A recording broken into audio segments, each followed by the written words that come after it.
అందరికీ నమస్కారం. ప్రజాప్రతినిధులకి, రాజకీయాల్లో ఉన్నటువంటి వ్యక్తులకి, పరిపాలనలో ఉన్నటువంటి వ్యక్తులకి భారత రాజ్యాంగం పట్ల కొంత ప్రాథమికమైనటువంటి సమాచారం ఉండాలి.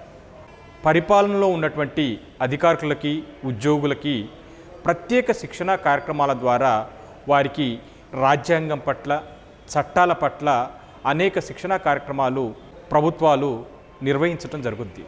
కాకపోతే రాజకీయాల్లో ఉన్నటువంటి వ్యక్తులకి, ప్రజాప్రతినిధులకి శిక్షణా కార్యక్రమాలు అంతంత మాత్రంగానే ఉన్నాయి.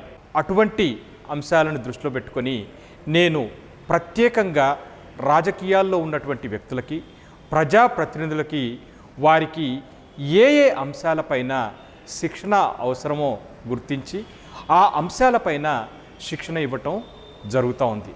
ఈ రోజుల్లో చూసినట్లయితే రాజకీయాల్లోకి లేకుంటే ప్రజాప్రతినిధులుగా మంచి ఎడ్యుకేషన్ బ్యాక్గ్రౌండ్ ఉన్న వ్యక్తులు రావటం జరుగుతూ ఉంది.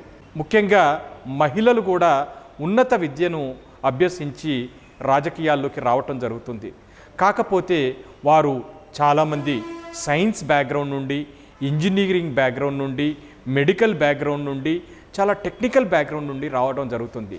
వారికి రాజ్యాంగం పట్ల, కేంద్ర రాష్ట్ర ప్రభుత్వాలు చేస్తున్నటువంటి చట్టాల పట్ల, విధి విధానాల పట్ల, పాలసీ పట్ల పెద్దగా అవగాహన ఉండటం లేదు. అటువంటి అంశాలను నేర్చుకోవడానికి ప్రత్యేక శిక్షణా తరగతులు కూడా ఎక్కడ మీకు అందుబాటులో లేవు. కావున వారు నిర్ణయాలు తీసుకోవటంలో కానీ, పరిపాలనలో కానీ చాలా వెనుకంజలో ఉండటం జరుగుతుంది.